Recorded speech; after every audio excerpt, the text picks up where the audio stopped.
প্রিয় শিক্ষার্থী ও সুধীবৃন্দ, সবাইকে শুভেচ্ছা জানাই।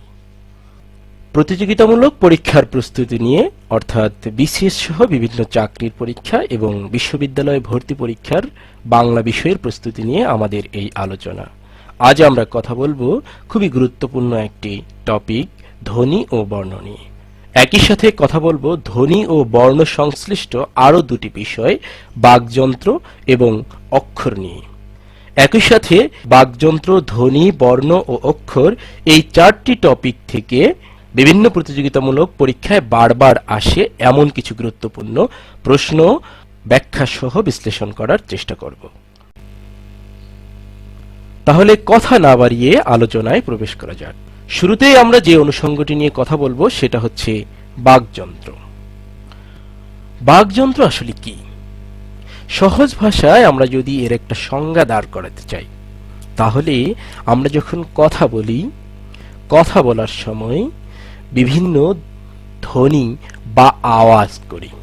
এই যে কথা বলতে গিয়ে বিভিন্ন আওয়াজ করছি, এই আওয়াজগুলো করার জন্য আমরা যেই অঙ্গ প্রত্যঙ্গগুলো ব্যবহার করছি সেগুলোকেই বলা হয় একত্রে বাকযন্ত্র।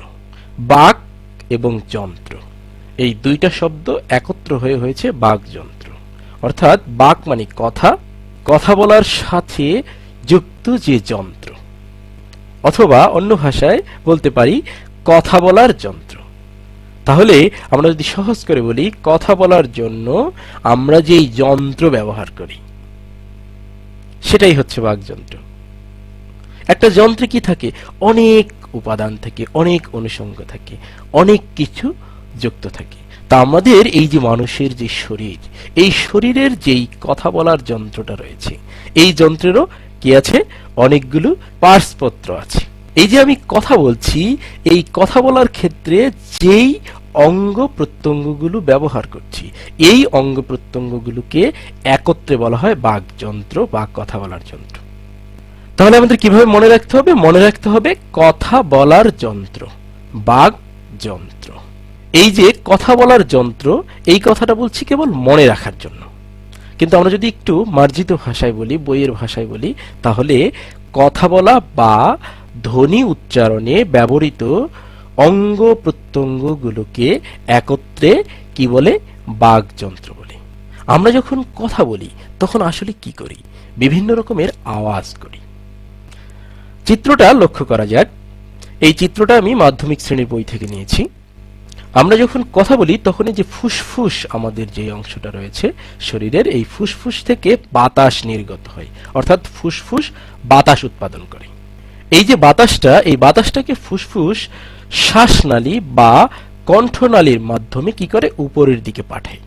এই যে উপরের দিকে পাঠায়, এই পাঠানোর প্রক্রিয়ায় এই জায়গাটায় এসে স্বর যন্ত্র বা স্বর উৎপাদনকারী যন্ত্র, এখানে এসে এই বাতাসটা, এই যন্ত্রটা স্বরযন্ত্র যেটাকে আমরা বলছি, সে কি করছে? কখনো বাতাসটা খুব দ্রুত গতিতে বের করে দিচ্ছে, কখনো ধীর গতিতে বের করে দিচ্ছে, কখনো বা এই বের করার সময় দাঁতের সাথে স্পর্শ করছে, কখনো ওষ্ঠ বা ঠোঁটের সাথে স্পর্শ করছে, কখনো বা নাক দিয়ে বের হচ্ছে, কখনো বা দন্তমূল স্পর্শ করছে, কখনো বা তালু স্পর্শ করছে। এই যে স্বর যন্ত্র অর্থাৎ স্বর উৎপাদনকারী যন্ত্র, এই যন্ত্র বা কথা বলার জন্য আমাদের যে আওয়াজগুলোকে বিভিন্ন জায়গায়, আমাদের মুখ গহ্বরের বিভিন্ন জায়গায় বিভিন্নভাবে বাধাপ্রাপ্ত হয়ে উৎপাদন করছে। এই যে পুরো এগুলোকে আমরা যদি একটু বোঝার জন্য বলি যে বাক বা কথা বলার যন্ত্রের এগুলো হচ্ছে এক একটা পার্টস, এক একটা অংশ। আমরা একটা মেশিনের যেমন বিভিন্ন অংশ থাকে, আমাদের বাকযন্ত্রের কি বিভিন্ন অংশ বলতে পারি। অংশ কোনগুলো? ফুসফুস, শ্বাসনালী, কণ্ঠনালী, স্বরযন্ত্র। মনে রাখতে হবে এটা কিন্তু স্বরযন্ত্র নয়। আমরা যখন একজন আরেকজনের সাথে বিশ্বাসঘাতকতা করি, প্রতারণা করি, এই অর্থে ষড়যন্ত্র, ষড়যন্ত্র কিন্তু নয়। এটা হচ্ছে স্বরযন্ত্র অর্থাৎ স্বর উৎপাদনকারী যন্ত্র। এরপরে আছে মুখবিবর, অধিজিহ্বা, জিহ্বা, আলজিহ্বা, কোমল তালু, শক্ত তালু, দাঁত, মাড়ি, চোয়াল, ঠোঁট, ওষ্ঠ, নাক। এই সব কয়টা উপাদান মিলে আমাদের কথা বলা বা ধ্বনি উচ্চারণ করার ক্ষেত্রে ব্যবহৃত অঙ্গ প্রত্যঙ্গগুলোকেই একত্রে বাকযন্ত্র বলে। এবার আমরা দেখে নিতে চাই, এই যে আমরা বাকযন্ত্র এর সংজ্ঞাটা শিখলাম এবং এর বিভিন্ন অংশগুলো শিখলাম, যে বাকযন্ত্রের অংশ কোনগুলো, এই অংশগুলো থেকে কি ধরনের প্রশ্ন বারবার বিভিন্ন প্রতিযোগিতামূলক পরীক্ষায় এসে থাকে, সেই কিছু প্রশ্ন এবং তার ব্যাখ্যা, অর্থাৎ আমরা যে পড়লাম পড়াটাকে একটু ঝালিয়ে নেওয়ার চেষ্টা করছি। শুরুতেই একটা প্রশ্ন আমরা এখানে উল্লেখ করছি, ধ্বনি উচ্চারণে মানব শরীরের যেসব প্রত্যঙ্গ জড়িত সেগুলোকে একত্রে কি বলে? এই প্রশ্নটা এসেছিল প্রাথমিক বিদ্যালয় সহকারী শিক্ষক পরীক্ষা 2019-এ। এই প্রশ্নটা যে কেবল একটা জায়গায় এসেছে তা নয়, বহু জায়গায় প্রশ্ন এসেছে, আমি কেবল একটা করে সোর্স ব্যবহার করেছি। যাই হোক, তাহলে ধ্বনি উচ্চারণে মানব শরীরের যে সমস্ত প্রত্যঙ্গ জড়িত সেগুলোকে কি বলে? গলনালী? না, গলনালী হচ্ছে একটা উপাদান, বাকযন্ত্রের একটা উপাদান, এগুলোকে একত্রে বলা হয় বাকযন্ত্র, কিন্তু গলনালী হচ্ছে সেই বাকযন্ত্রের একটা অংশ। স্বরযন্ত্র অর্থাৎ স্বর উৎপাদনকারী যন্ত্র, সেটা হচ্ছে আরেকটা অংশ। আবার শ্বাসনালী, সেটা হচ্ছে আরেকটা অংশ। অর্থাৎ ধ্বনি উচ্চারণে মানব শরীরের যেসব প্রত্যঙ্গ জড়িত সেগুলোকে একত্রে বাকযন্ত্র বলে। এই প্রশ্নটাই একটু অন্যভাবেও আসতে পারে। কি রকম আসতে পারে? যে কোনটি বাকযন্ত্রের অংশ? এই যে এখানে নাক, চোখ, কান, গলা। আচ্ছা, কান কি বাকযন্ত্রের অংশ হতে পারে?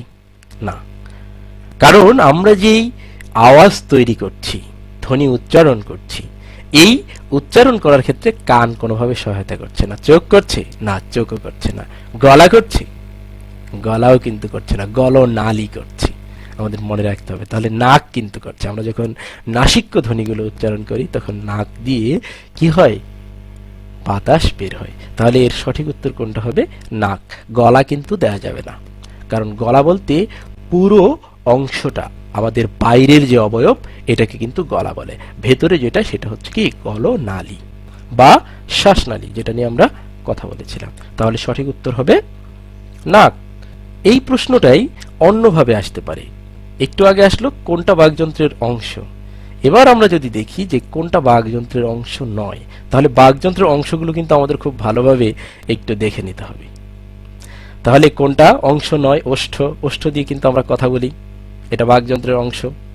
কেন? কারণ ঠোঁট আমাদেরকে কথা বলায় কি করে? সহায়তা করে।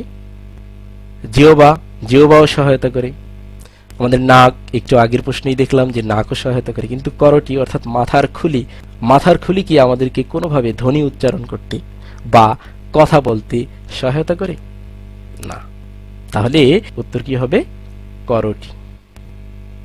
যাই হোক, প্রশ্ন কিন্তু অন্যভাবেও ঘুরিয়ে আসতে পারে।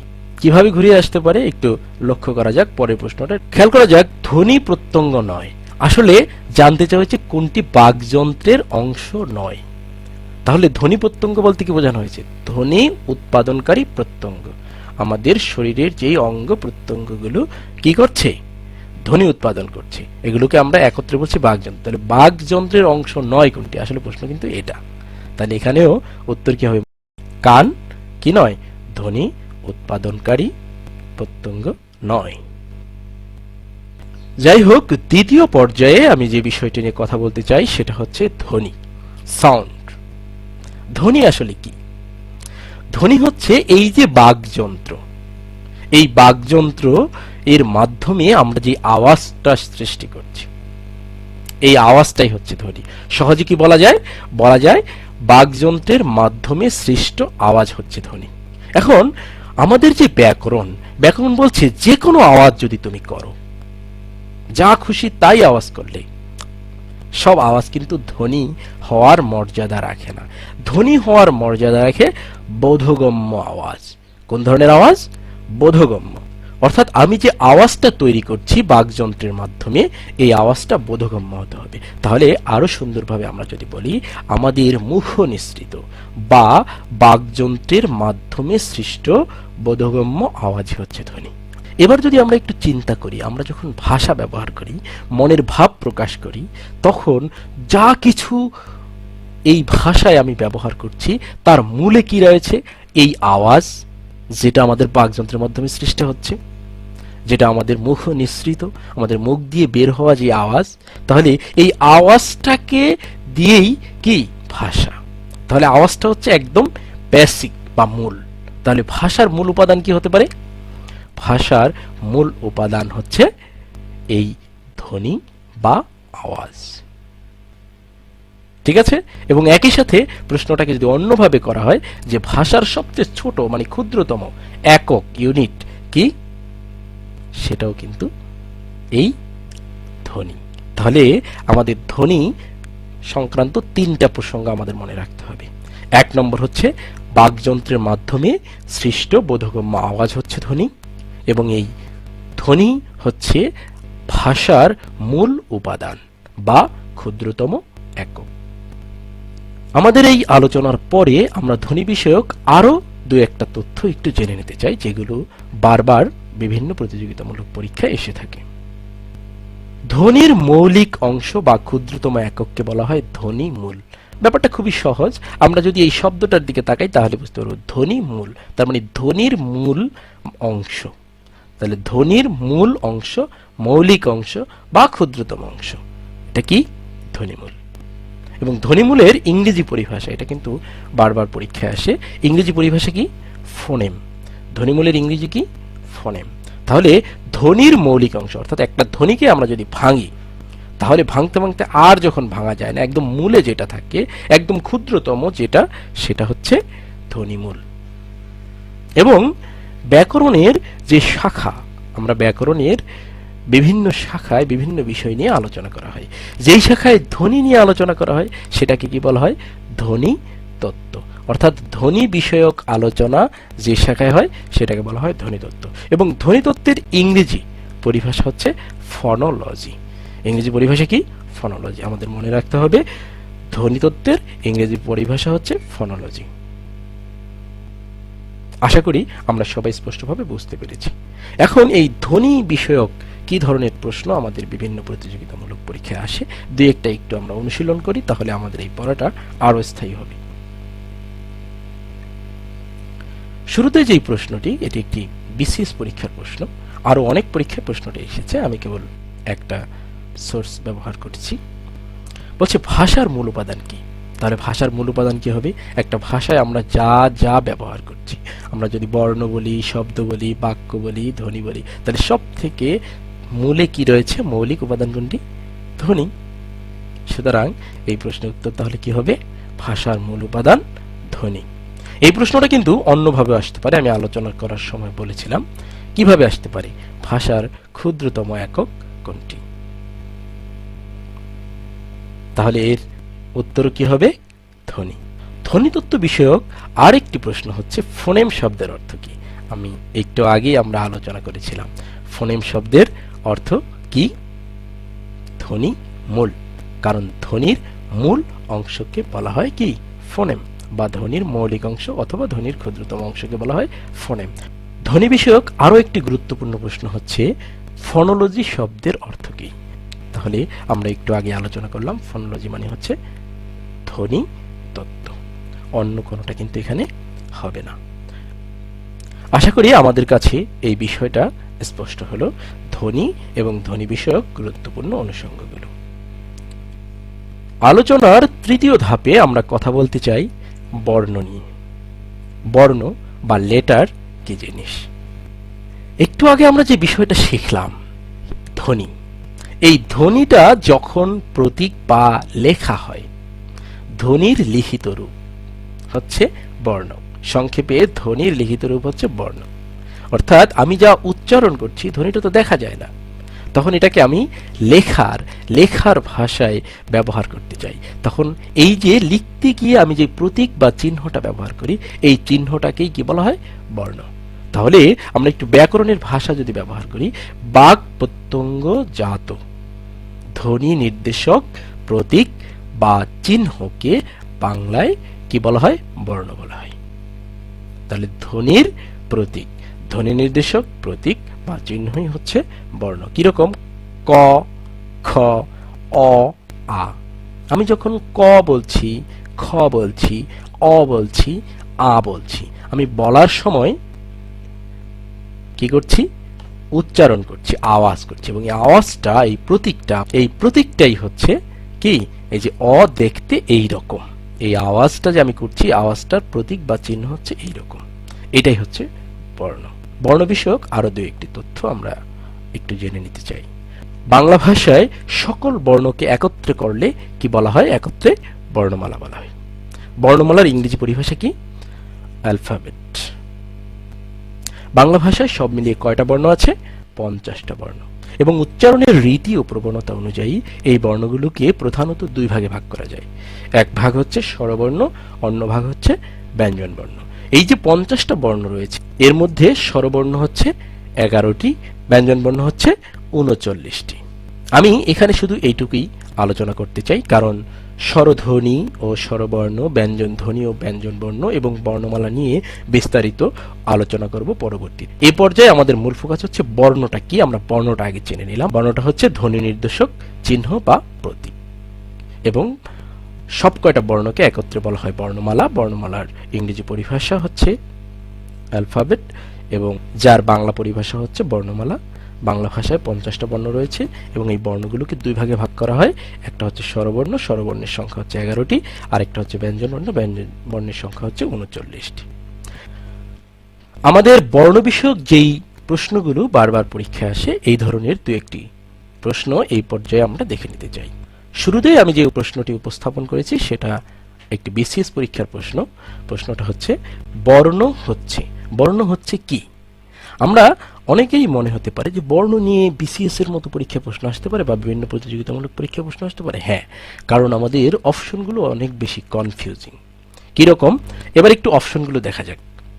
শব্দের ক্ষুদ্রতম অংশ। একটা শব্দ কি দিয়ে গঠিত হয়?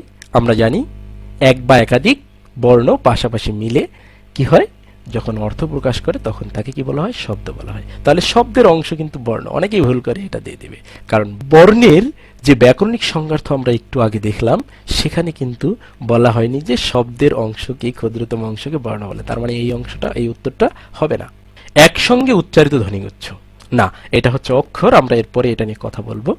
ধ্বনির শ্রুতি গ্রাহ্য রূপ, ধ্বনির যেটা শ্রুতি মানে শোনা যায়, এই শোনা যায় যেই রূপটা, এটাই কি বর্ণ? না, এটাও বর্ণ নয়। বর্ণ কি হবে? ধ্বনি নির্দেশক প্রতীক বা চিহ্ন। আমরা আরো দুই একটি প্রশ্ন দেখে নিতে চাই। এই প্রশ্নটা একটু টেকনিক্যাল প্রশ্ন, বেশ বুদ্ধি খাটিয়ে উত্তর করতে হবে। কেন? খেয়াল করা যাক, একটি ধ্বনিতে কয়টি প্রতীক থাকে। আমরা প্রথমেই যখন এই প্রশ্নটা দেখব, আমাদের মনে হতে পারে যে এইটা আবার কি ধরনের প্রশ্ন, বা এটা তো বেশ জটিল প্রশ্ন। আসলে জটিল নয়। প্রশ্নটা জটিল নয় কেন? কারণ হচ্ছে একটা ধ্বনির কয়টা প্রতীক থাকে। আমি যখন একটা ধ্বনি বললাম, বললাম, এর জন্য কি 5টা প্রতীক আছে? না। ক বলছি, ক এর জন্য 5টা প্রতীক আছে? না। তাহলে একটা ধ্বনির সাধারণত একটা প্রতীক থাকে। বাংলা বর্ণমালায় কতটি বর্ণ রয়েছে? আমরা একটু আগে আলোচনা করেছি, বাংলা বর্ণমালায় মোট 50টি বর্ণ রয়েছে। এবং এই যে বর্ণগুলো আছে, এই বর্ণগুলোকে, বাংলা বর্ণমালার এই বর্ণগুলোকে মোট কয় ভাগে ভাগ করা যায়? কয় ভাগে? আমরা সবাই জানি এটা হবে 2 ভাগে। এবং কি কি? স্বরবর্ণ ও ব্যঞ্জন বর্ণ। এই বিষয়টা নিয়েও কিন্তু পরীক্ষায় প্রশ্ন আসে। কি রকমের প্রশ্ন আসে আমরা একটু দেখে নিতে চাই। বাংলা ব্যাকরণ অনুযায়ী বর্ণ কয় প্রকার এবং কি কি? আমরা একটু কনফিউজড হয়ে যেতে পারি। বলছে স্বরবর্ণ, ব্যঞ্জন বর্ণ, প্রতীকী বর্ণ, সাংকেতিক বর্ণ, ব্যঞ্জন বর্ণ, অসংযুক্ত বর্ণ, পূর্ববর্তী বর্ণ, উত্তর বর্ণ। আসলে প্রশ্ন দেখে ভয় পাওয়ার কিছু নেই। বাংলা ব্যাকরণ অনুযায়ী বর্ণ বা বাংলা ভাষায়, বাংলা বর্ণমালায় যতগুলো বর্ণ আছে, এগুলোকে 2 ভাগে ভাগ করা হয়েছে, এবং এগুলো হচ্ছে স্বরবর্ণ ও ব্যঞ্জন বর্ণ। আমরা আরো কয়েকটা তথ্য জানলাম। সেটা হচ্ছে এই যে স্বরবর্ণগুলো, 50টা মূল বর্ণ রয়েছে বাংলা বর্ণমালায়। এই স্বরবর্ণ এর মধ্যে কয়টি? আমরা ইতিমধ্যেই জেনেছি স্বরবর্ণ হচ্ছে 11টি। ঠিক আছে? এই প্রশ্নটাও কিন্তু পরীক্ষায় এসে থাকে। শুধু তাই নয়, যদি স্বরবর্ণ 11টি হয়, তাহলে ব্যঞ্জন বর্ণ কয়টি? ব্যঞ্জন বর্ণ হচ্ছে 39টি। যাই হোক, আজকের যেই শেষ আলোচনা হচ্ছে অক্ষর বিষয়ক। অক্ষর কি জিনিস? সিলেবল। এক প্রয়াসে যতটুকু উচ্চারণ করতে পারি ততটুকু ধ্বনিকে বা ধ্বনি সমষ্টিকে একত্রে কি বলা হয়? অক্ষর বলা হয়। এই শব্দগুলোর দিকে একটু তাকানো হোক, তাহলে আমি বুঝতে সুবিধা হবে। ধরা যাক আমরা একটা শব্দ বললাম বাবু। এটা বলার সময় আমি যে উচ্চারণ করছি, উচ্চারণে কি করছি? বা বু, দুইবারে উচ্চারণ করছি। তাহলে এক প্রয়াস, একবারে কতটুকু উচ্চারণ করলাম? বা। আবার দ্বিতীয়বারে প্রয়াসে উচ্চারণ করলাম বু, তাহলে বা বু। তার মানে আমি এক প্রয়াসে যতটুকু উচ্চারণ করতে পারি ততটুকুকে কি বলা হয়? অক্ষর। ইংরেজিতে অক্ষরের ইংরেজি পরিভাষা কি? সিলেবল, বা সিলেবল শব্দের বাংলা পরিভাষা কি? অক্ষর। দ্বিতীয় শব্দটার দিকে তাকাই, বাবুল বললাম, এখানে আমরা দুইটা অক্ষর পেলাম, তাহলে দ্বিতীয়টার মধ্যে কিন্তু আমরা তিনটা বর্ণ পাচ্ছি, তাই না? বা বুল। আমরা দুই প্রয়াসে এই শব্দটাকে উচ্চারণ করি। প্রথম প্রয়াসে করি বা এবং বুল, বা বুল, বা বুল, দুইবার। ঠিক আছে, তাহলে খেয়াল করা যাক, বাবু শব্দের মধ্যেও দুইটা কি আছে? অক্ষর আছে। আবার বাবুল এই শব্দের মধ্যেও কয়টা অক্ষর আছে? দুইটা অক্ষর আছে। এই যে উচ্চারণের একক, আমি যখন উচ্চারণ করছি কতটুকু করছি এক প্রয়াসে, এইটাকেই বলা হয় কি? অক্ষর। আমরা আরো দুই একটা শব্দ দেখি। দেখা যাক, মকবুল। আমার এক বন্ধুর নাম আছে মকবুল, ঠিক আছে, যে কারো নাম থাকতে পারে, কেউ মন খারাপ করবেন না, আমি বোঝানোর জন্য এখানে উপস্থাপন করছি। দেখা যাক, এখানে কিন্তু চারটা অংশ আছে, ম ক বু ল, তাই না? কিন্তু আমরা যখন উচ্চারণ করি, উচ্চারণ কিভাবে করি? মকবুল, দুইভাবে উচ্চারণ করি। তাহলে এই মকবুল শব্দটার মধ্যেও কয়টা অক্ষর আছে, কয়টা সিলেবল আছে? দুইটা। এবার আমাদের বন্ধন শব্দটাকে একটু যুক্ত বন্ধন দেখাচ্ছি, তাহলে এটাকে আমি কিভাবে উচ্চারণ করি? দুই ভাগে উচ্চারণ করি। একবার বলি বন্ধন, ঠিক আছে? তাহলে এখানে আমি বিভিন্ন রকমের কয়েকটা শব্দ উপস্থাপন করলাম। কিছু কিছু শব্দে আছে কি? দুইটা বর্ণ, তাহলে বর্ণ বিবেচনায় এখানে কিন্তু দুইটা, অক্ষর বিবেচনায় দুইটা। বাবুলের মধ্যে অক্ষর কয়টা? দুইটা। কিন্তু এই দিকে আমরা তাকালে দেখব তিনটা মনে হবে। আবার এখানে চারটা বর্ণ মিলে কি হচ্ছে? একটা শব্দ হচ্ছে মকবুল, এখানেও অক্ষর কয়টা? দুইটা। বন্ধন শব্দটাকেও অক্ষর কয়টা? দুইটা। ঠিক আছে, এই তাহলে অক্ষর বিষয়টা কিসের সাথে যুক্ত?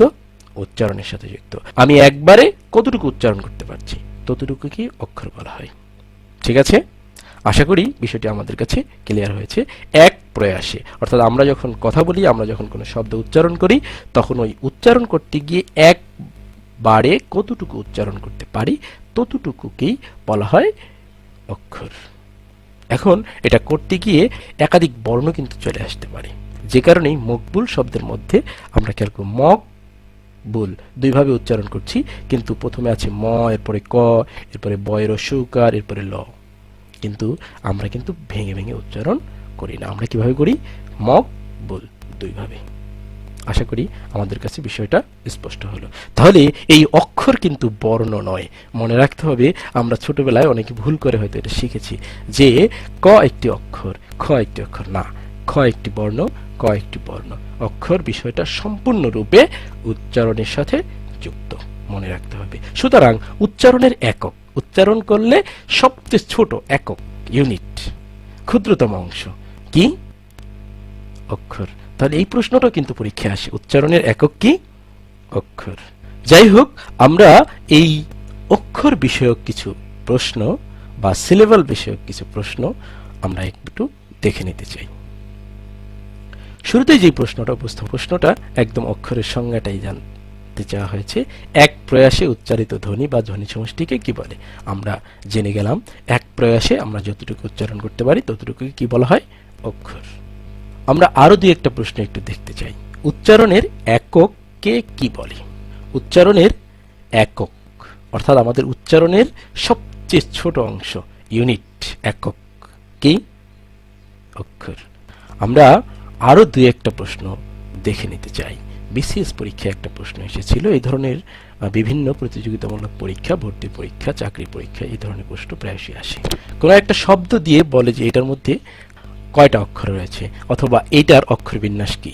যেমন বন্ধন শব্দের সঠিক অক্ষর বিন্যাস কি? 36তম বিসিএস পরীক্ষায় এই প্রশ্নটা এসেছিল। তাহলে এই বন্ধন শব্দটা যখনই বলছি অক্ষর, তখন আমরা কিভাবে চিন্তা করব? এটাকে একটু উচ্চারণ করব। কয় ভাগে উচ্চারণ করছি? বন ধন, 2 ভাগে। তাহলে এই যেখানে 4টা অংশ, এটা কিন্তু হবে না। কি হবে? বন ধন, কারণ আমরা 2 ভাগে উচ্চারণ করছি। প্রিয় শিক্ষার্থী ও সুধীবৃন্দ, আজকের এই আলোচনা অর্থাৎ বাকযন্ত্র, ধ্বনি, বর্ণ ও অক্ষর বিষয়ক আলোচনা এখানেই শেষ করছি। আপনাদের কারো কোনো প্রশ্ন বা জিজ্ঞাসা থাকলে অবশ্যই কমেন্ট করে জানাবেন। আমি যথাসাধ্য প্রশ্নগুলোর উত্তর দেওয়ার চেষ্টা করব। সবাই ভালো থাকুন, সুস্থ ও নিরাপদ থাকুন।